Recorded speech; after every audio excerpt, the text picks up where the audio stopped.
the stress of not having a medication that you've been taking every day for 2 years until you don't have it or until it's not available to you and you're like, oh my god, I can't function without this, fuck.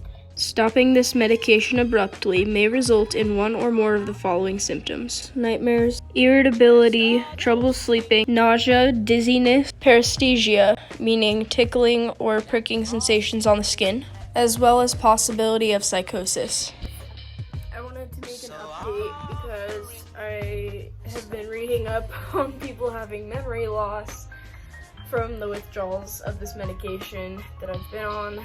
So I wanted to make an update of how the symptoms have been. So it's day 2 of no meds, 48 hours in. I don't feel depressed or suicidal, which is really good. I'm hoping that it stays that way since I did psychedelics over a year ago, where I can kind of talk myself out of a bad headspace. Like, it's all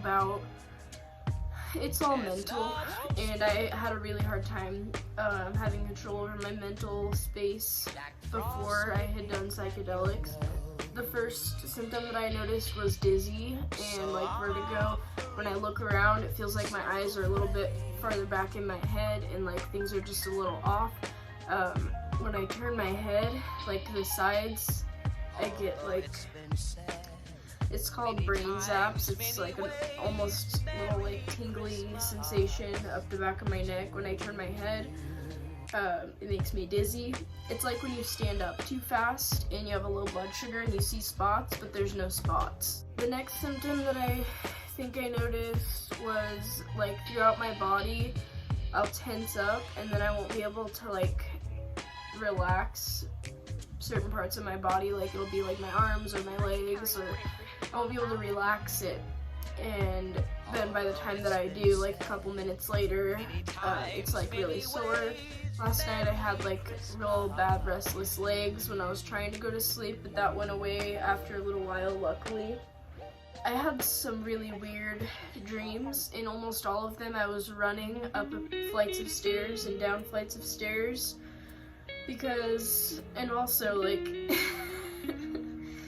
it feels really good to just rub right down the middle of my face, and I've never really done that before. Later on, last night, the dreams, I woke up 4 times last night, and usually I have like 1 dream a night, or like 2 maybe.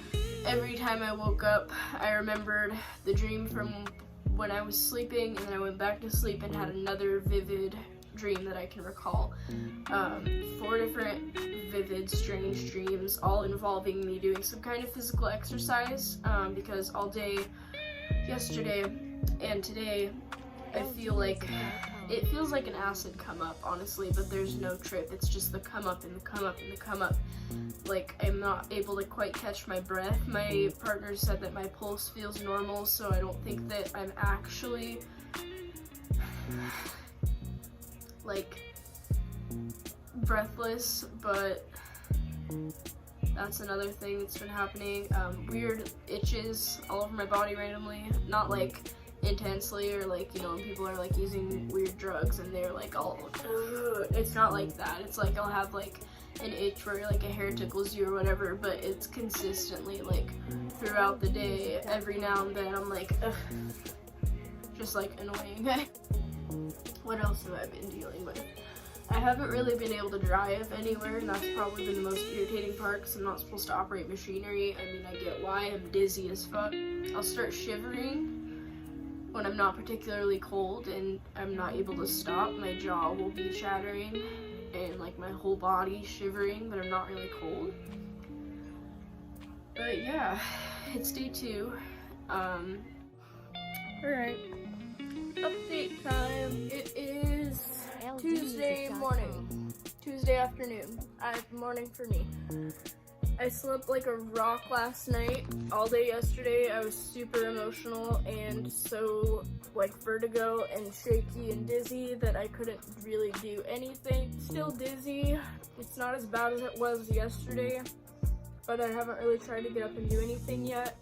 I'm really frustrated at this point because I've called my insurance like 15 times. I've called the pharmacy like 5 times, giving them all of the information that I have about my insurance, and I just keep getting told, oh, well, I need more information. Like, okay, what do you need? Because this is all I fucking have. Like, you're the one that has the computer with all the shit in it. I don't know how to search through that. I don't know how to do your job. I'm frustrated because any healthcare worker that I'm talking to about this situation should be on fucking top of it. Like, most people stop taking these medications, they kill themselves. That's what happens. You get depressed, you swoop way lower than you were before you started the medication, and you want to fucking end things. And I just don't understand why nobody's able to help me. I made a doctor's appointment and I can't get in until next Tuesday. It's been fucking lit. So I am officially 1 week and 1 day into quitting cold turkey. Fuck, man. Fuck. It's been rough as fuck. It's basically been like a week of what an acid trip feels like, but only the bad parts. I don't know how the rest of it's gonna go, but I think I'm gonna make an update video sometime in the future. Put out the content that I have for now about this, and yeah, I hope everybody is having a great day. If anybody is struggling with using this medication or stopping taking it, talk to your doctor first. I'm seeing my doctor in 2 days. Thank fucking God. That's the earliest I could have got in. But yeah, fuck America's healthcare system. Bye.